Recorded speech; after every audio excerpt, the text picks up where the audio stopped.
कैसे हैं बच्चे आप लोग। हम आशा करते हैं कि आप लोग ठीक होंगे और हमारी यही दुआ है भगवान से कि आप लोग ठीक से रहें। इस पैंडेमिक सिचुएशन में हम सभी सुरक्षित रहें, यही सबसे बड़ी चुनौती है। और इस चुनौती को हम लोगों ने स्वीकारा है, और स्वीकारा ही नहीं, इस पैंडेमिक को हम लोगों ने हराया है। सबसे बड़ी बात यह है कि हम लोगों ने इस चुनौती को सिर्फ स्वीकारा ही नहीं, हम लोगों ने इस चुनौती को हराने का भी कार्य किया है। मैं आशा है कि आप सभी स्वच्छ होंगे, स्वस्थ होंगे।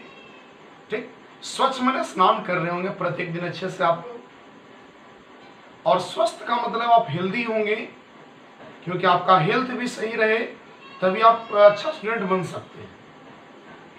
आज हम लोग केमिस्ट्री का, रसायन शास्त्र का एक बड़ा ही प्यारा सा टॉपिक, बड़ा ही फंटास्टिक टॉपिक शुरू करने वाले हैं। ये टॉपिक बहुत ही इम्पोर्टेंट है, हर दृष्टिकोण से जरूरी है। ये हम लोगों के लिए, हम लोगों को पढ़ने के लिए बहुत ही जरूरी है।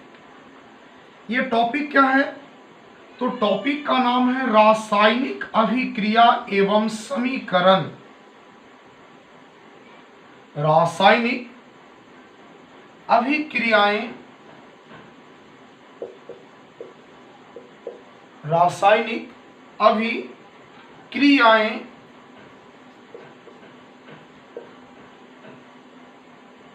रासायनिक अभिक्रियाएं एवं समीकरण।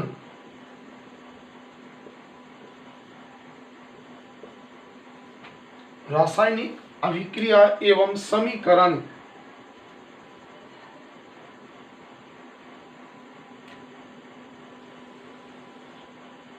Chemical reaction and equation. Chemical reaction and equation, रासायनिक अभिक्रियाएं एवं समीकरण।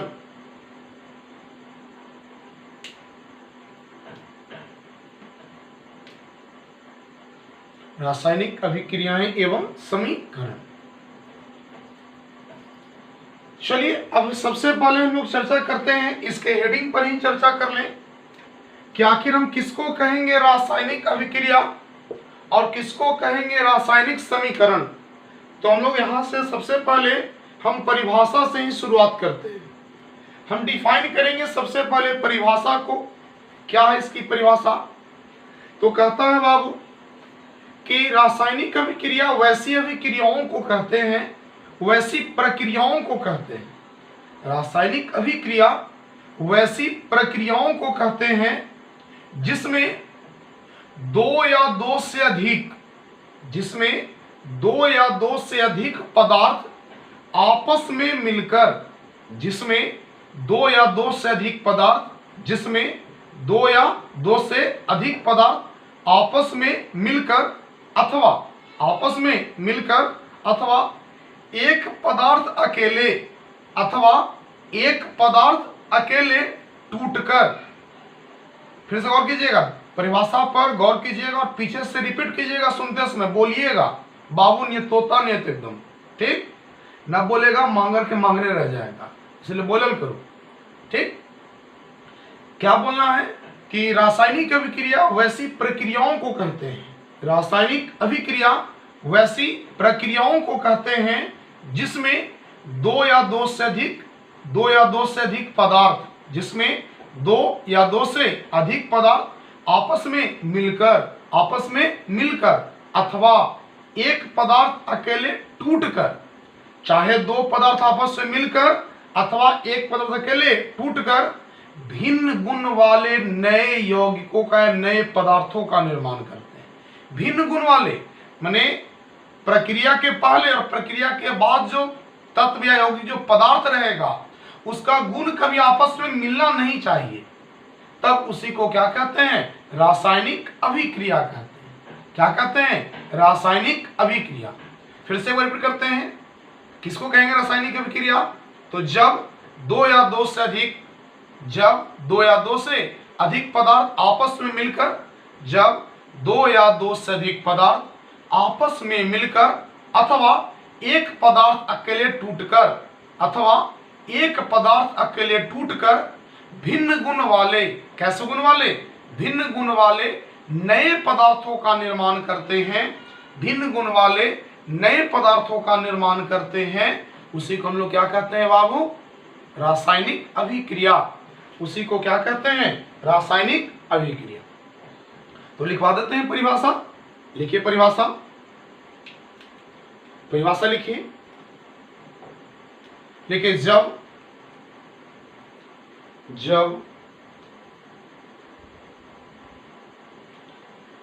दो या दो से अधिक पदार्थ,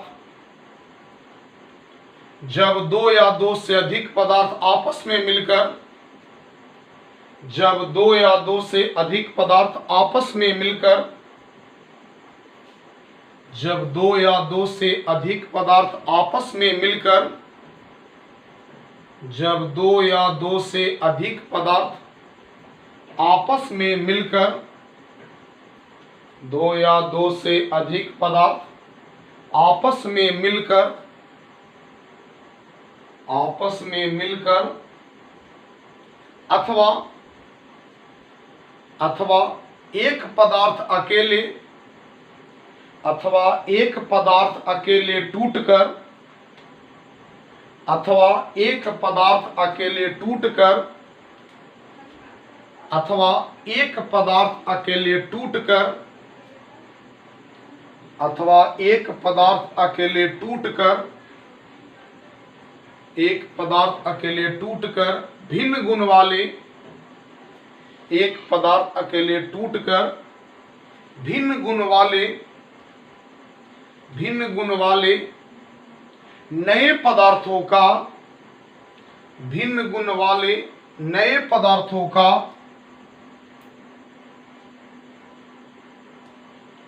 नए पदार्थों का निर्माण करता है, भिन्न गुण वाले नए पदार्थों का निर्माण करता है, भिन्न गुण वाले नए पदार्थों का निर्माण करता है, रासायनिक अभिक्रिया कहलाता है। निर्माण करता है, रासायनिक अभिक्रिया कहलाता है, रासायनिक अभिक्रिया कहलाता है, रासायनिक अभिक्रिया कहलाता है। ये थोड़ा सा लॉन्ग परिभाषा हो गया। शॉर्ट परिभाषा में क्या कह सकते हैं, तो वैसी प्रक्रिया जिसमें दो पदार्थ मिलकर नए पदार्थ का निर्माण करता है उसे क्या कहेंगे, रासायनिक अभिक्रिया। या करके छोटा परिभाषा लिख लीजिए,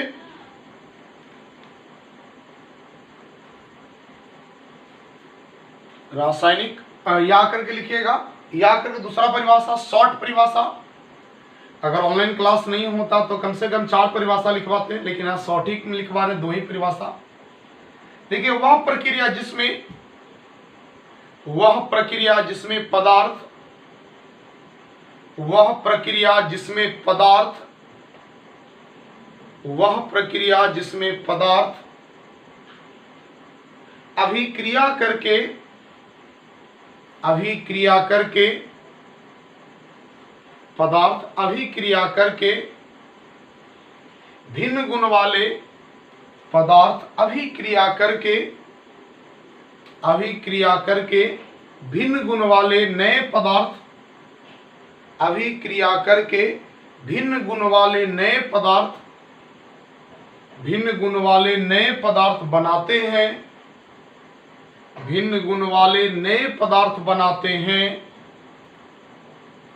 भिन्न गुण वाले नए पदार्थ बनाते हैं, भिन्न गुण वाले नए पदार्थ बनाते हैं, रासायनिक अभिक्रिया कहलाती है, रासायनिक अभिक्रिया कहलाती है, रासायनिक अभिक्रिया कहलाती है, रासायनिक अभिक्रिया कहलाती है। जैसे में देखिए एग्जांपल में बाबू,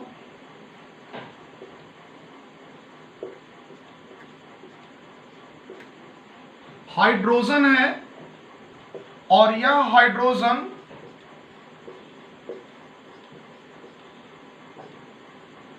ऑक्सीजन से मिलता है।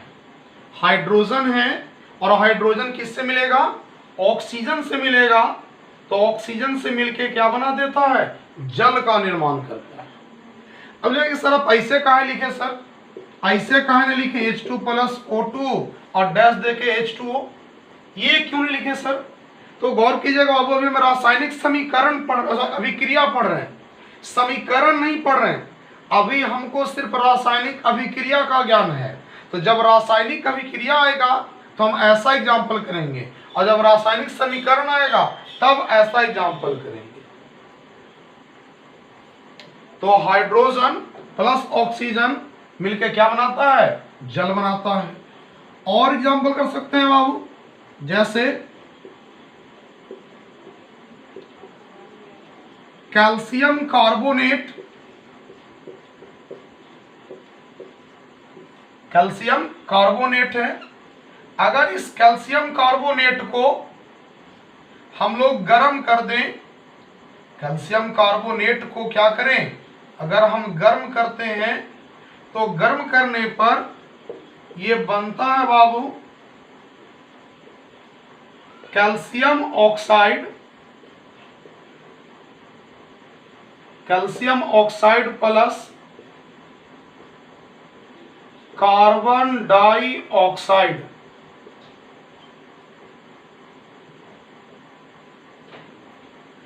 Calcium oxide plus carbon dioxide.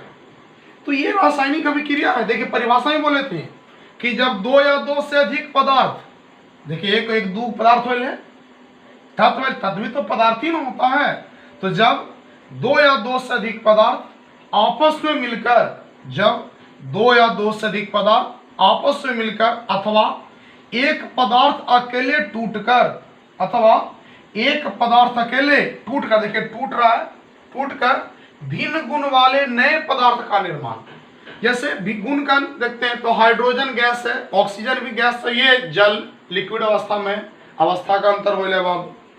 Calcium carbonate ये आपका अंडा वगैरह के खोल में होता है। कैल्शियम ऑक्साइड समझ में सारा हमारा। कार्बन डाइऑक्साइड, तो कार्बन डाइऑक्साइड का गुण और कैल्शियम कार्बोनेट का गुण दोनों बहुत अंतर है, दोनों अलग अलग चीज भी है। ये गैसियस है, ये ठोस है कैल्शियम कार्बोनेट। तो दोनों का अंतर है, गुण भी अंतर हो जाता है। जैसे में उतार लीजिए,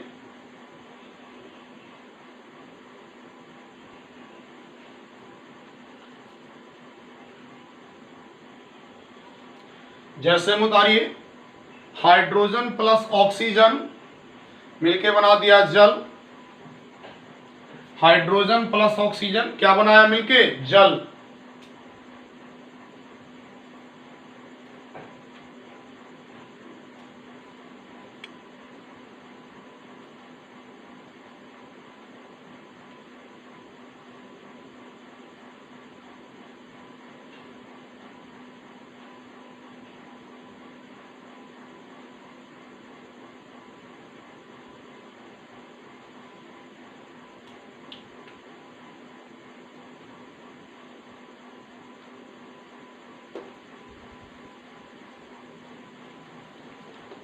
अब आगे बढ़िए बाबू। तो रासायनिक अभिक्रिया के दो पार्ट हैं। अगर जैसे हम लिखे थे, ये लिखा हमने हाइड्रोजन प्लस ऑक्सीजन और मिला तो बन गया जल।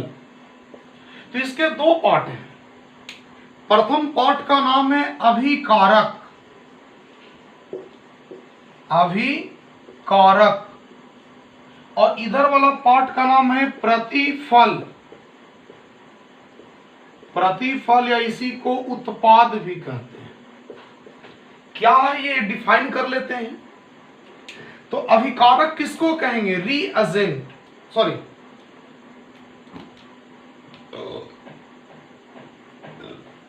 अभिकारक को अंग्रेजी में रिएक्टेंट कहते हैं। क्या कहते हैं? रिएक्टेंट। और ये प्रोडक्ट है। तो किसको रिएक्टेंट, किसको ऑक्सीकारक कहेंगे? तो परिभाषा बहुत इजी है। कहता है कि जो रासायनिक अभिक्रिया में भाग लेता है, जो पदार्थ किसी रासायनिक अभिक्रिया में, जो पदार्थ किसी रासायनिक अभिक्रिया में भाग लेता है, जो पदार्थ किसी रासायनिक अभिक्रिया में भाग लेता है उसे अभिकारक कहते हैं। अभिक्रिया में भाग लेने वाले को अभिकारक। जैसे इस अभिक्रिया में हाइड्रोजन और ऑक्सीजन मिला है, मैंने दोनों भाग लिया, तो भाग लेके क्या बनाया है, जल बनाया, तो भाग लेने वाले को अभिकारक कहते हैं। रासायनिक अभिक्रिया में भाग लेने वाले को क्या कहते हैं, अभिकारक कहते हैं। अब इधर प्रतिफल या उत्पाद किसको कहेंगे, प्रतिफल किसको कहेंगे, उत्पाद। तो रासायनिक अभिक्रिया के पश्चात, रासायनिक अभिक्रिया के पश्चात बनने वाले नए पदार्थ, रासायनिक अभिक्रिया के पश्चात बनने वाले नए पदार्थ को क्या कहते हैं, प्रतिफल कहते हैं। रासायनिक अभिक्रिया के पश्चात बनने वाले नए पदार्थ को क्या कहेंगे, प्रतिफल या उत्पाद कहते हैं। कोई दिक्कत? चलिए नीचे लिखिए, अभिकारक लिख के डैश, अभिकारक लिख के डैश, अभिकारक लिख के डैश।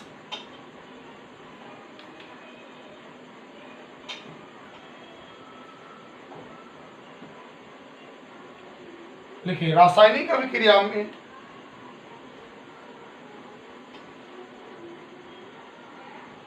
रासायनिक अभिक्रिया में भाग लेने वाले पदार्थ, रासायनिक अभिक्रिया में भाग लेने वाले पदार्थ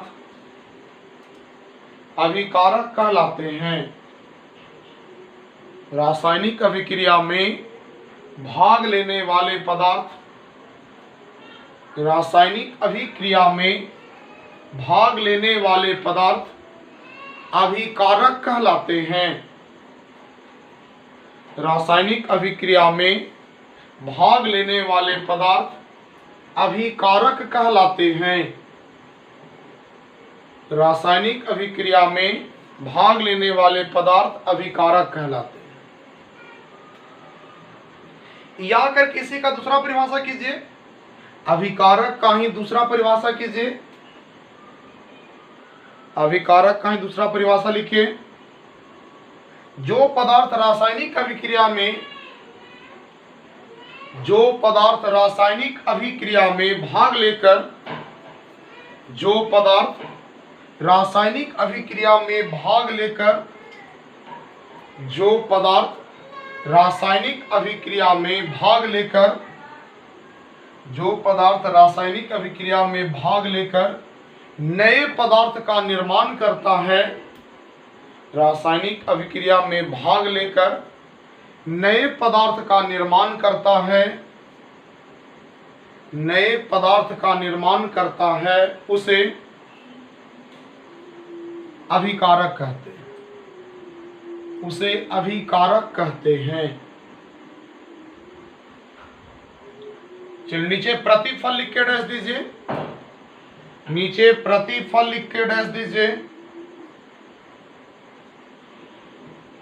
लिखे, रासायनिक अभिक्रिया के पश्चात, रासायनिक अभिक्रिया के पश्चात, रासायनिक अभिक्रिया के पश्चात बने नए पदार्थ, रासायनिक अभिक्रिया के पश्चात बने नए पदार्थ, रासायनिक अभिक्रिया के पश्चात बने नए पदार्थ, रासायनिक अभिक्रिया के पश्चात बने नए पदार्थ, रासायनिक अभिक्रिया के पश्चात बने नए पदार्थ को, बने नए पदार्थ को प्रतिफल या उत्पाद कहते हैं। बने नए पदार्थ को प्रतिफल या उत्पाद कहते हैं। प्रतिफल या उत्पाद कहते हैं। प्रतिफल या उत्पाद। नीचे उतार लीजिए बाबू, नीचे उतार लीजिए पूरा रिएक्शन को, जैसे में करके पूरा रिएक्शन उतारिए।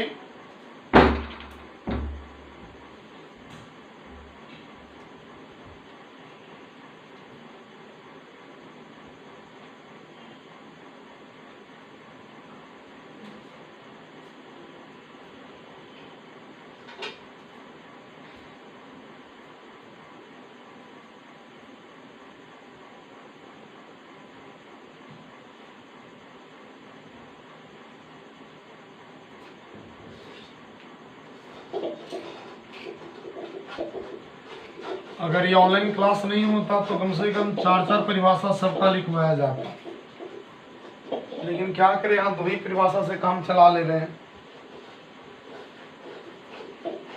अब आगे समझा जाए,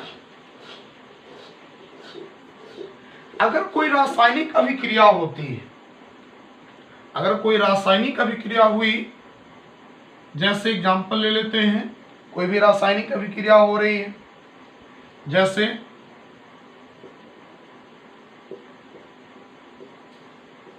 हाइड्रोजन है और यह क्लोरीन से मिल रहा है। हाइड्रोजन किससे मिला? क्लोरीन से मिला, तो बनाता है हाइड्रोजन क्लोराइड। हाइड्रोजन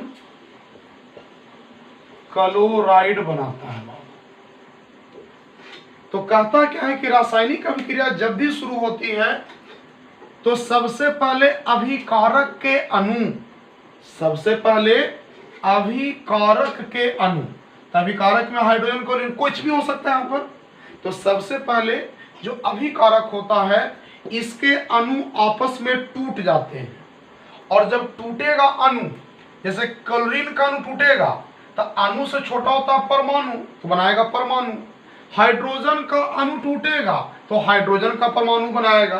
तो सर्वप्रथम अभिकारक के अणु टूटकर परमाणुओं में परिवर्तित हो जाते हैं। इसका जो ये अणु है, क्लोरीन का अणु या हाइड्रोजन का अणु, ये टूटेगा और क्लोरीन का अणु टूटेगा तो क्लोरीन का परमाणु बनेगा, और हाइड्रोजन का अणु टूटेगा तो हाइड्रोजन का परमाणु बनेगा। और जब फिर से रिपीट कर रहे हैं इस बात को, जब भी कोई रासायनिक अभिक्रिया होती है, जब भी कोई रासायनिक अभिक्रिया होती है तो उसमें किसी पदार्थ के अणु पहले टूटेगा।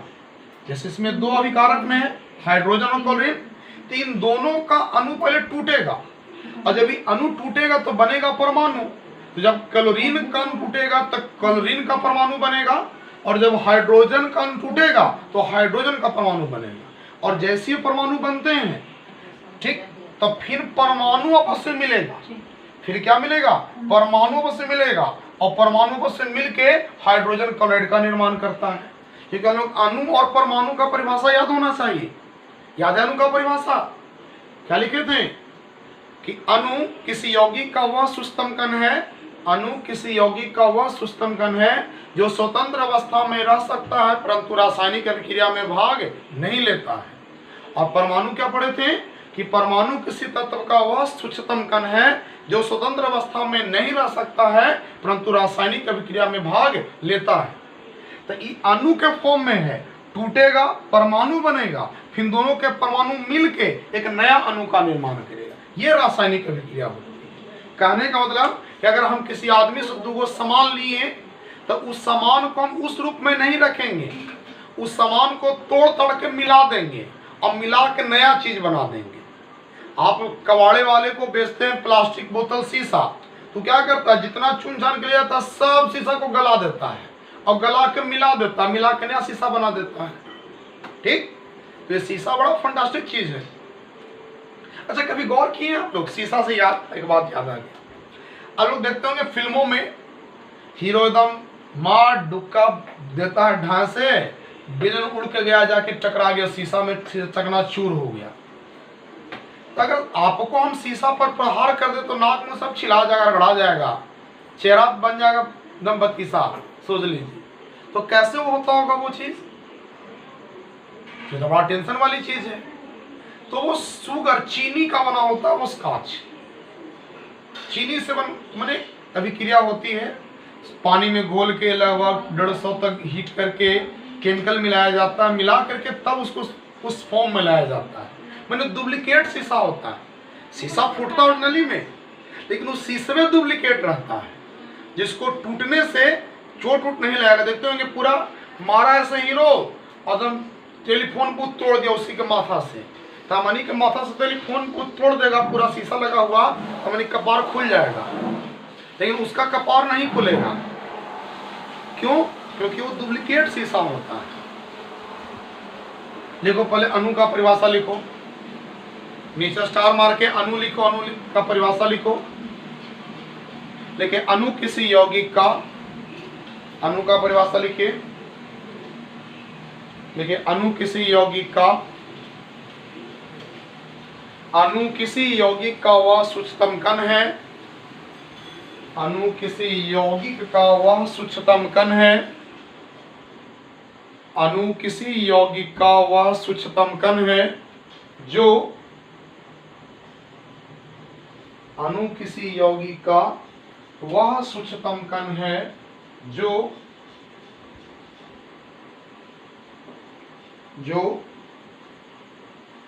स्वतंत्र अवस्था में रह सकता है, जो स्वतंत्र अवस्था में रह सकता है,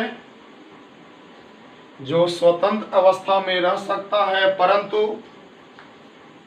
परंतु रासायनिक अभिक्रिया में भाग, परंतु रासायनिक अभिक्रिया में भाग,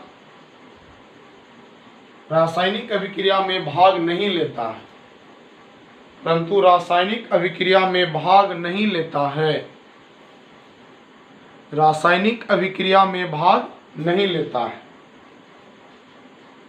अगला पॉइंट, परमाणु लिख के डैश, परमाणु लिख के डैश। देखिए परमाणु किसी तत्व का, परमाणु किसी तत्व का वह सूक्ष्मतम कण है, परमाणु किसी तत्व का, परमाणु किसी तत्व का वह सूक्ष्मतम कण है, वह सूक्ष्मतम कण है जो स्वतंत्र अवस्था में नहीं रह सकता है, जो स्वतंत्र अवस्था में नहीं रह सकता है, परंतु जो स्वतंत्र अवस्था में नहीं रह सकता है परंतु रासायनिक अभिक्रिया में भाग लेता है, परंतु रासायनिक अभिक्रिया में भाग लेता है, रासायनिक अभिक्रिया में भाग लेता है। अब उसके नीचे स्टार मारिएगा और स्टार मार के लिखिए रासायनिक अभिक्रिया की क्रिया विधि, रासायनिक अभिक्रिया की क्रिया विधि, रासायनिक अभिक्रिया की क्रिया विधि लिख के डैश, रासायनिक अभिक्रिया की क्रिया विधि लिख के डैश, रासायनिक अभिक्रिया की क्रिया विधि लिख के डैश लिखिए। किसी भी रासायनिक अभिक्रिया में, किसी भी रासायनिक अभिक्रिया में, किसी भी रासायनिक अभिक्रिया में अभिकारकों के अणु, किसी भी रासायनिक अभिक्रिया में अभिकारकों के अणु, अभिकारकों के अणु पहले टूटकर, अभिकारकों के अणु पहले टूटकर, अभिकारकों के अणु पहले टूटकर परमाणुओं में परिवर्तित होते हैं, अभिकारकों के अणु पहले टूटकर परमाणुओं में परिवर्तित होते हैं, टूटकर परमाणुओं में परिवर्तित होते हैं, परिवर्तित होते हैं। फिर ये परमाणु, फिर ये परमाणु आपस में, फिर ये परमाणु आपस में मिलकर, फिर ये परमाणु आपस में मिलकर, आपस में मिलकर प्रतिफल के अणु का निर्माण करते हैं, आपस में मिलकर प्रतिफल के अणु का निर्माण करते हैं, प्रतिफल के अणु का निर्माण करते हैं, प्रतिफल के अणु का निर्माण करते हैं।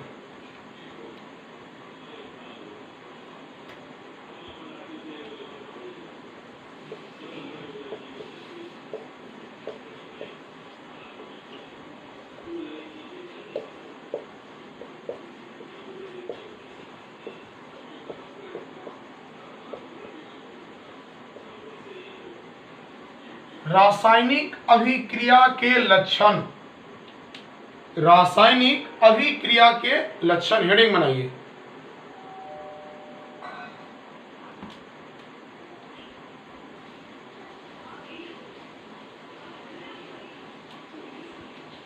रासायनिक अभिक्रिया के लक्षण,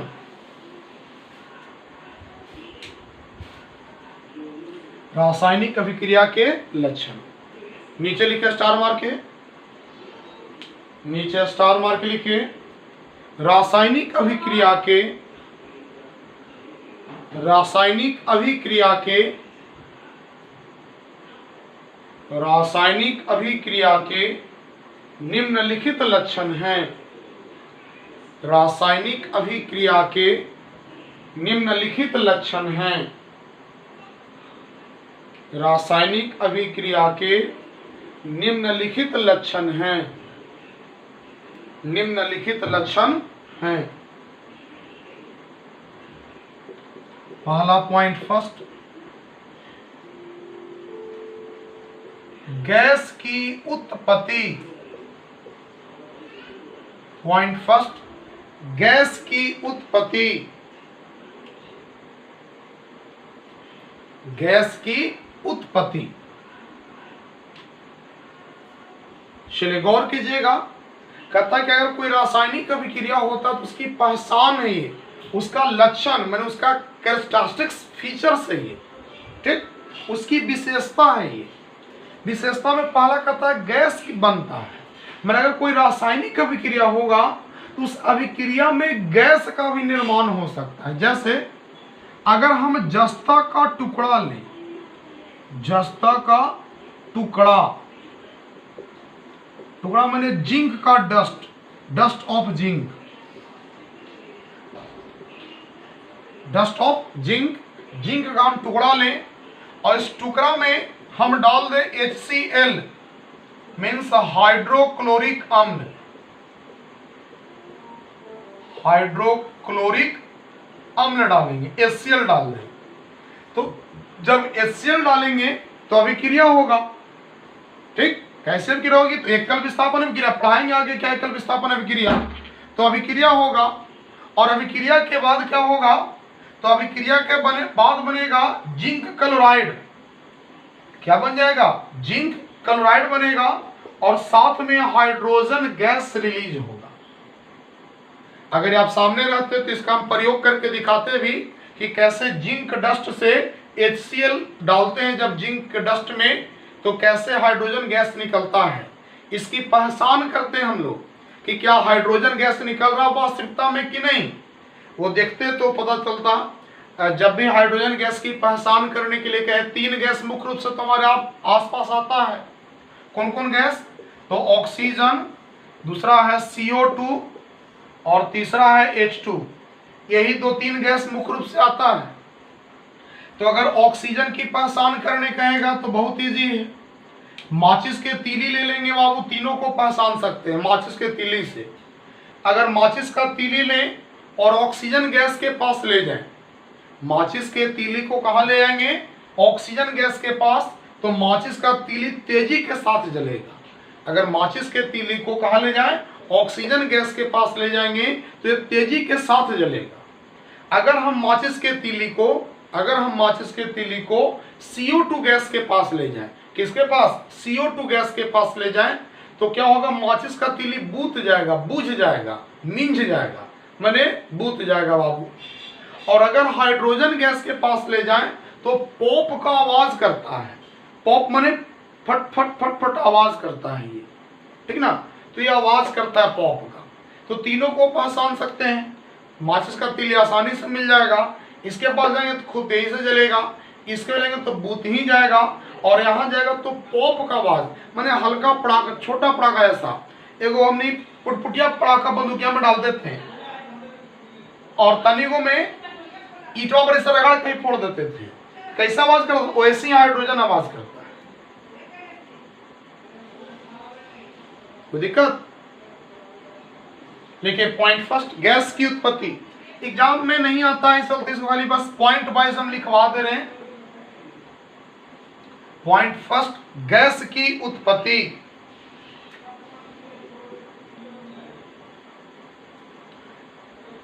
गैस की उत्पत्ति। पॉइंट सेकेंड, अवस्था में परिवर्तन। पॉइंट सेकेंड लिखिए, अवस्था में परिवर्तन।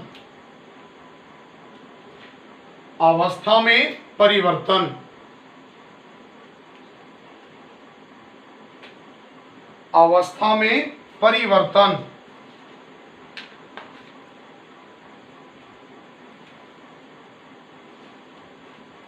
अवस्था में परिवर्तन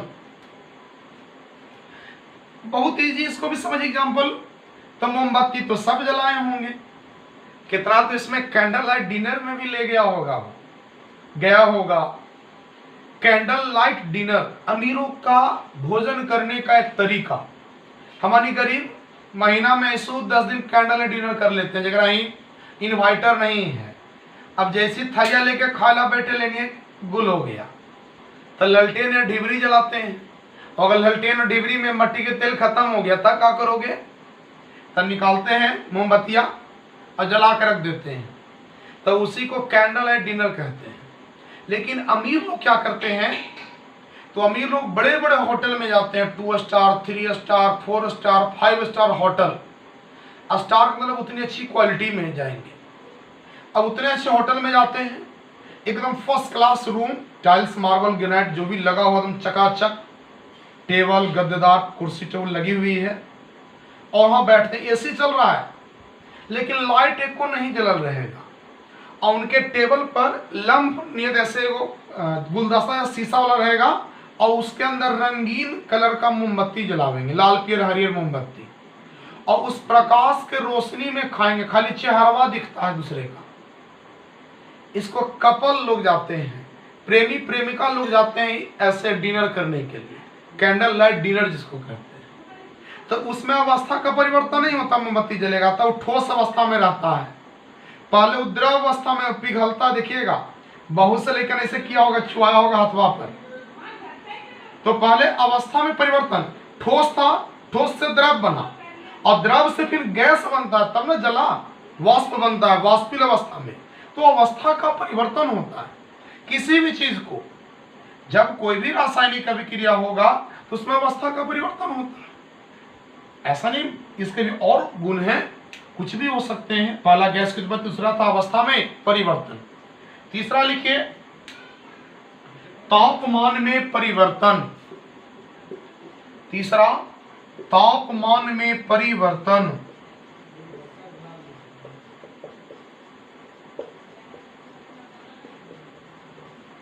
तापमान में परिवर्तन।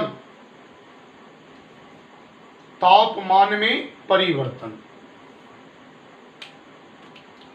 क्या है समझिएगा। तापमान में परिवर्तन, जैसे अब लोग पानी ले लीजिए और चूना, पानी और चूना ले लेते हैं।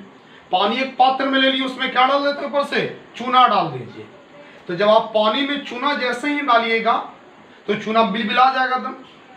अब तक उसको नीचे हाथ में उठा लीजिएगा, हथवा जला देगा, नीचे उतना गर्म हो जाता, उष्मा क्षेपीय विक्रिया है, उष्मा निकालता है। उष्मा का परिवर्तन, पहले ठंडा था और जब विक्रिया हुआ तो गर्म हो गया। अब घर में गांव में देखे होंगे इस चीज को। तो यह है तापमान में परिवर्तन, तीसरा पॉइंट।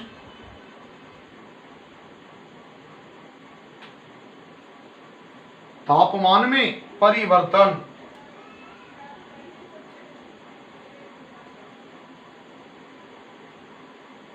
आज के क्लास में इतना ही।